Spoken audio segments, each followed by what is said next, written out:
Okay, everybody, welcome back to PTSD Studios. And today I wanted to discuss an issue that came up, very late last night or the night before, something like that. The days are blending together right now because this has been long. A lot of computer work to get this done. So I have a friend who moved across the country and he called to ask me to help him out with an issue. So somebody had gone into the water about a week ago and they're unable to find him. So he asked me to help out because I've done a lot of this stuff and I've been quite successful at it. So, person went into the water while swimming. Actually, they were jumping off of a bridge into the water and then swimming, and they were swept away. Went under the water and haven't been found, or hadn't been found until a few hours ago. So, um, the way this all kind of breaks down is a lot of times when people are searching for folks underwater. Uh, they're going by a lot of bad assumptions. So let's start off with a few correct pieces of information. So first off, when you drown, um, typically what happens in most cases is your lungs fill with water. Once your lungs fill with water, then you start to sink. There are some cases where you'll hold more air in your lungs, but most of the time, water goes in the lungs, air expelled, and then you sink. So you jump into the water, even if it's fast flowing. Once you start to bring water into your lungs, you start to sink. So it's kind of a progression. You're right at the surface, and then you start to sink a little bit. The more you sink, the more water goes into your lungs. And as you sink, we all know this from being scuba divers, is the air in your lungs compresses. And as that happens, more water comes in. It naturally draws more water in. So as you go down, you might be kind of level, and then start to sloop down a little bit. And then once all that air is expelled from your lungs or compressed, you go pretty much straight down, no matter how fast the water is flowing. So what was going on in this case was the water was moving very, very fast, and everybody was searching miles downriver. Okay, done this enough to tell you, very, very rarely will you find somebody who hasn't begun the bloat and float process that's going to be downriver or downstream. They're almost always going to be right where they were last seen. So, false assumption there. Also, bloating and floating. Kind of a gruesome way to describe that, but what it is bacteria in your body starts to grow. And as that happens, it expels gas. The gas makes your body bloat, and then your body floats. So even if your lungs are completely full of water, you're still going to float to some extent. So how fast does that happen? Well, that's a good question. So if you're in really warm water, you can bloat and float within 24 hours to 36 hours. It's typically the time frame. And as that temperature starts to decrease, it takes longer. So for 70-degree water, usually 3, maybe 4 days before that bloating process really takes effect to the point where the body will start to rise.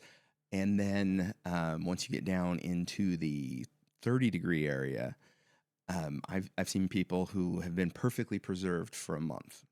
Okay, I've seen one person that's been that way. Typically, it's not a pretty sight when somebody's been in the water for a long period of time, but conditions can actually preserve someone quite well. So there's no bloating, there's no floating, there's no terribly visible decomposition or decay to the body, and no predation. If animals aren't chewing on it, yeah, you can have a pretty good recovery that way. So why are we having these issues? I think a lot of it is movies and TVs. We see stuff on movies and TV, and we think it's real for whatever reason. Most movies are nonsense. You get into war movies and stuff like that, and all of us that are veterans will, yeah. You don't want to watch a war movie with any of us because it's a critique on the reality of what's going on as opposed to actually enjoying the entertainment process. So let's take a look at how before we jump into the water, there's a few things we ought to do. First is check on the conditions. What's going on? So a couple of good sources for that is national national park, USGS. Actually, the National Park Service will have a lot of this stuff listed on their websites as well. They pull it from USGS and Army Corps of Engineers.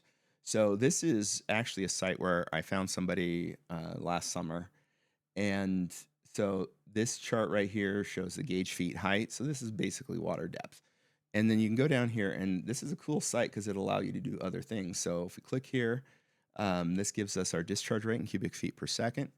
Go back up here, and it graphs it together. So on this axis here, we have the feet, the gauge depth, and then over here, this is our discharge rate at 5,000 cubic feet per second. So what's fast and what's not? That's interesting one, right? Does 5,000 cubic feet per second mean anything to you if you're not doing this stuff normally? Is that safe to swim in? Is 500 cubic feet per second safe to swim in? Well, let's take a look. So if we go to, this is Rental Gear Safety, Colorado River Rentals.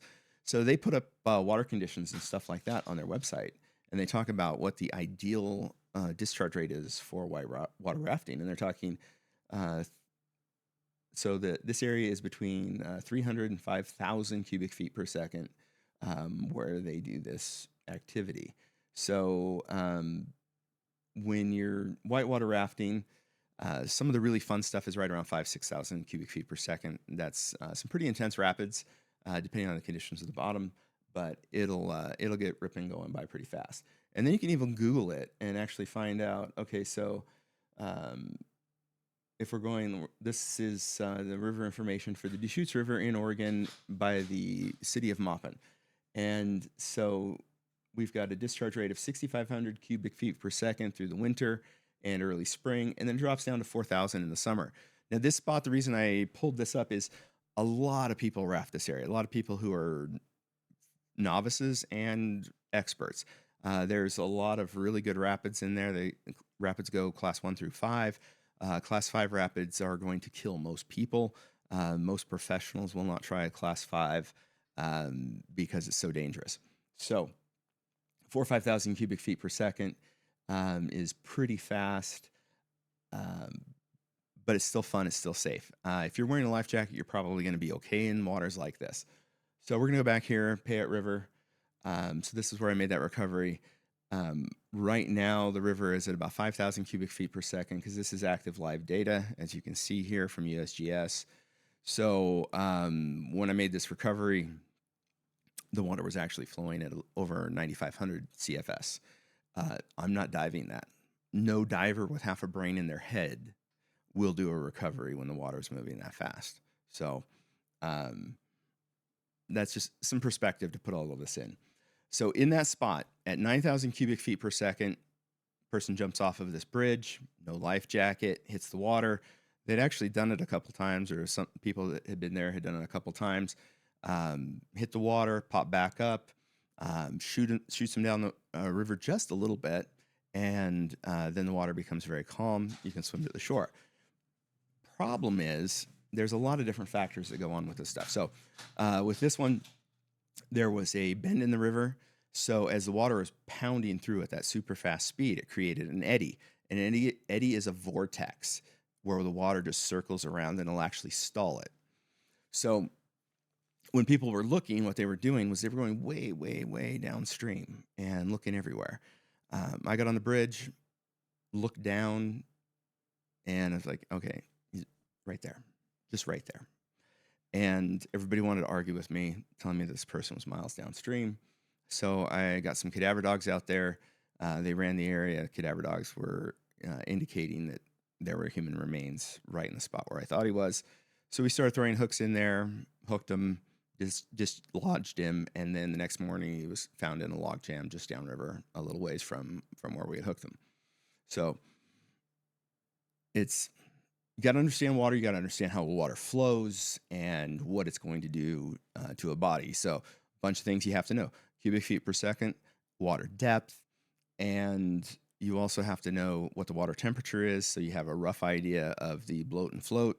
And then, in this case from the other day, you have to understand predation.